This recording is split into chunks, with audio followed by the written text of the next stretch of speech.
Warahmatullahi wabarakatuh. Kembali bersama dengan saya Agus Surahmat Pawirorjo dalam analisa Agus Rahmat. Senang sekali saya bisa atau dapat menyapa sahabat-sahabat semuanya setelah sekian lama kita tidak membahas berbagai macam isu-isu strategis berkaitan dengan persoalan hukum politik yang berada di Indonesia. Nah, sahabat-sahabat semuanya, tentu kita masih ingat beberapa waktu yang lalu,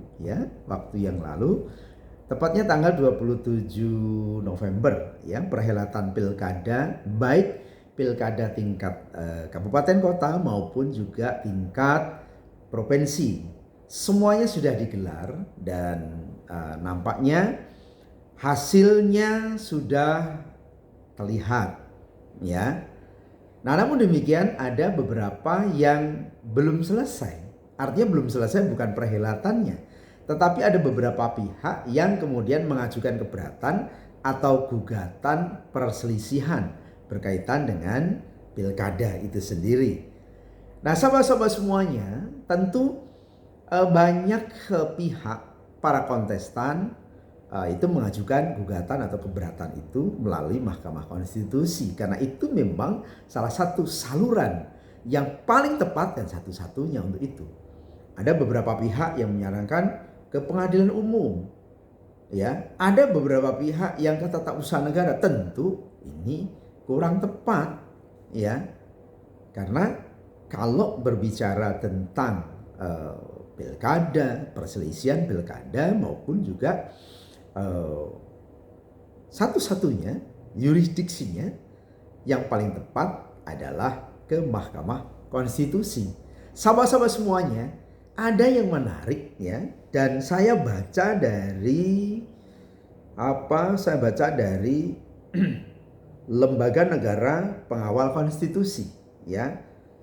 Nah, ini ada berita yang menarik. MK registrasi 309 perkara sengketa pilkada tahun 2024. Bisa dibayangkan, ya, Mahkamah Konstitusi harus menyelesaikan sengketa pilkada sebanyak 309 perkara. Ini bukan perkara yang mudah, ya. Tentu dengan seluruh pernak-pernik yang ada di masing-masing daerah, ya, ada 309, kita bisa bayangkan, ya. Tapi ada baiknya kita baca. Humas MKRI, Mahkamah Konstitusi telah meregistrasi 309 perkara perselisihan hasil pemilihan kepala daerah atau PHPKada 2024 pada Jumat 3 Januari 2025, ya. Dari total tersebut 23 diantaranya merupakan perkara PHP gubernur dan wakil gubernur, ya, ada 23, ya. Kemudian sedangkan untuk PHP wali kota dan wakil wali kota sebanyak 49 perkara dan 237 lainnya merupakan perkara PHP, ya, perselisihan hasil perolehan suara, maksudnya bupati dan wakil bupati, ya.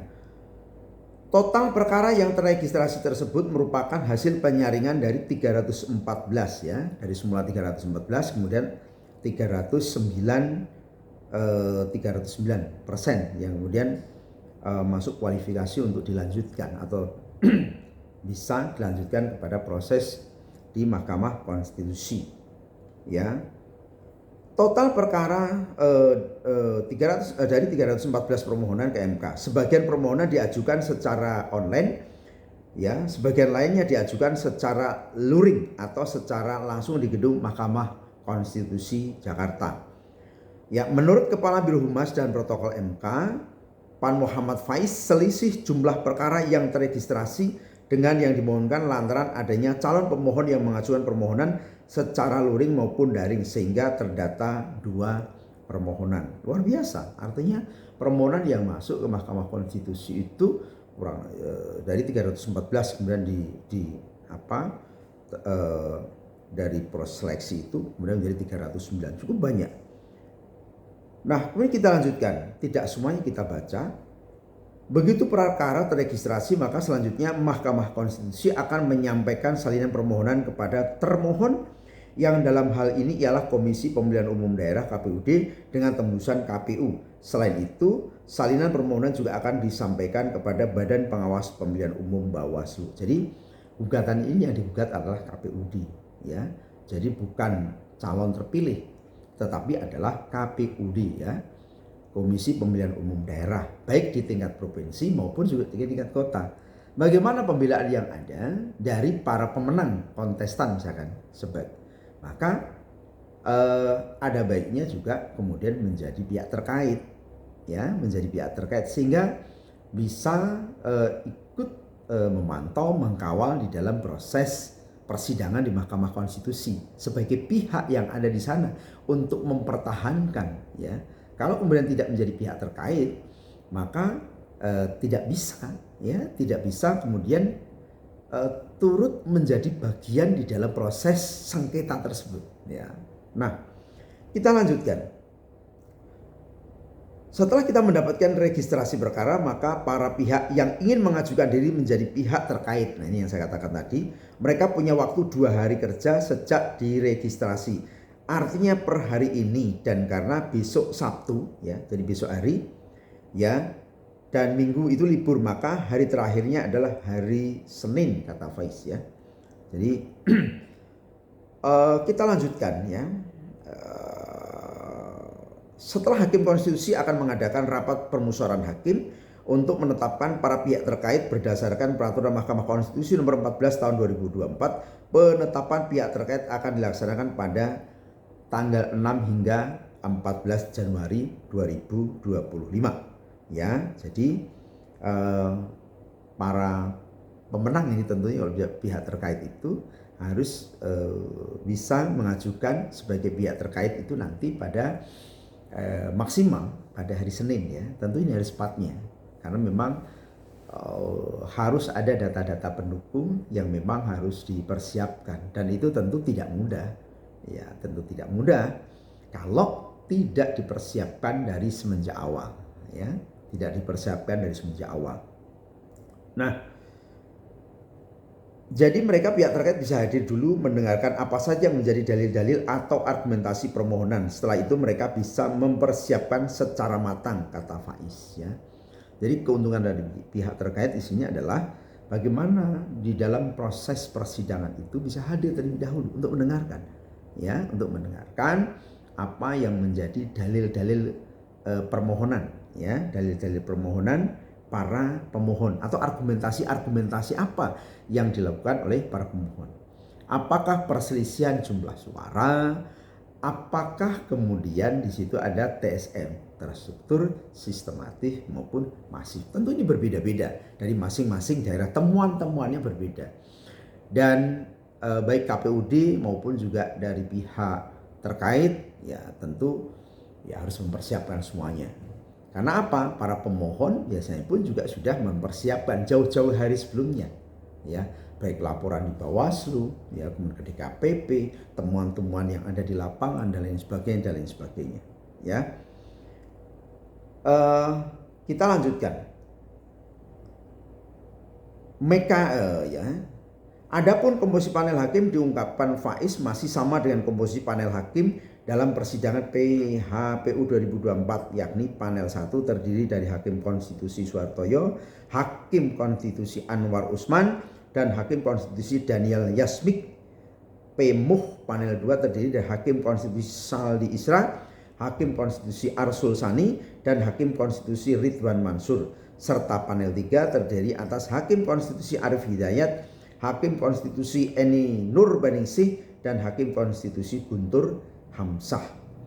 Mekanisme panel ini digunakan mengingat MK memiliki batas waktu hanya 45 hari kerja.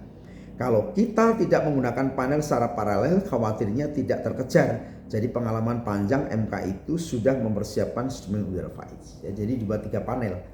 Ya kita bisa pahami dengan 309 perkara yang diajukan. Tentu ini sesuatu yang tidak, ini waktunya karena terbatas. Sementara MK itu hanya mempunyai waktu 45 hari kerja ya. Ya artinya kalau 45 hari kerja ya nanti kita mulai dari persidangan pertama ya, dan dengan 309 perkara ya.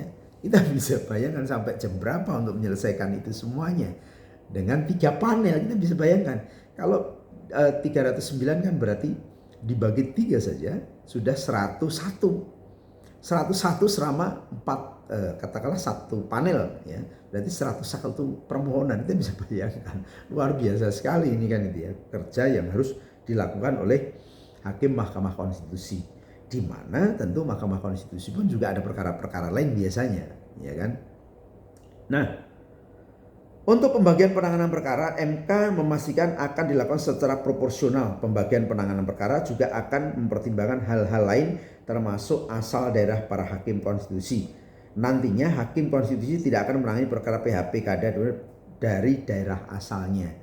Contoh misalkan hakim konstitusi 1 itu dari misalkan Nusa Tenggara Timur, misalkan contoh ini, maka dalam penanganan itu khawatir ada konflik of interest ya di dalam penanganan, sehingga kemudian tidak dilakukan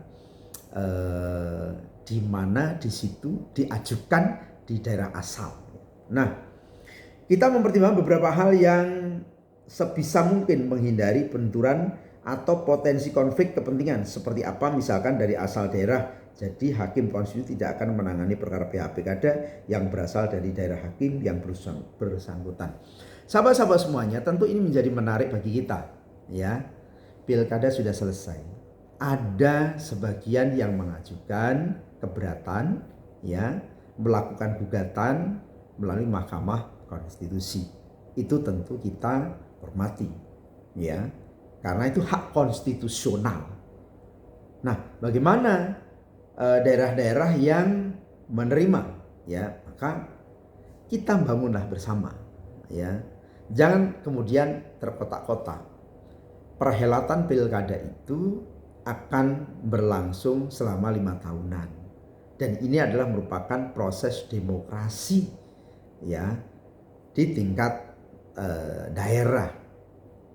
Nah, hari ini sahabat-sahabat semuanya, nanti juga kita akan bahas bagaimana Mahkamah Konstitusi pun juga sudah memutuskan ya, yaitu presiden threshold itu 0%. Artinya ini pasti nanti juga akan ya tidak mustahil akan diajukan. Bagaimana ketika pilkada itu pun juga 0%, bisa jadi akan seperti itu ya. Jadi kalau katakanlah presiden saja ya yang sekupnya lebih luas itu itu 0%, ya tentu untuk di tingkat daerah tidak mustahil nanti itu juga akan ada yang mengajukan hal-hal yang semacam itu ya. Kita lihat kemarin ada putusan-putusan yang sudah meredus itu ya, ya. Sehingga kemarin seperti di Jakarta ada Kim Plus, kemudian ada PDI Perjuangan, dan kita tahu Pramono Anung memenangkan perhelatan itu. Ya, jadi sudah ada beberapa keputusan itu yang sudah meredus sedemikian rupa, sehingga memberikan potensi masing-masing partai politik ya untuk memajukan calonnya, dan tidak mustahil nanti akan diajukan kepada Mahkamah Konstitusi ya, seperti halnya yaitu presidensial threshold ya yang 0%. Ini luar biasa, kita patut apresiasi kepada Bang Rocky Gerung ya, kemudian juga beberapa kawan-kawan yang lain yang mengusulkan ini semuanya. Sahabat-sahabat semuanya, kita harus berpikir secara jernih ya, semuanya dalam rangka untuk menumbuh kembangkan ya kemajuan di daerah masing-masing. Pilkada sudah selesai. Bagi yang sudah menerima, maka selesai dan bangun daerah itu masing-masing. Jangan ada dendam. Yang kalah menerima akan kemenangan pihak lain, yang menang bisa merangkul semuanya untuk membuat sinergisitas pembangunan di daerah. Semoga pilkada tidak menimbulkan perpecahan, tetapi menjadi ajang demokrasi di tengah-tengah kita. Kedewasaan perlu ditingkatkan untuk kita semuanya. Terima kasih. Semoga ini mencerahkan dan kita akan membahas pada periode berikutnya. Terima kasih. Assalamualaikum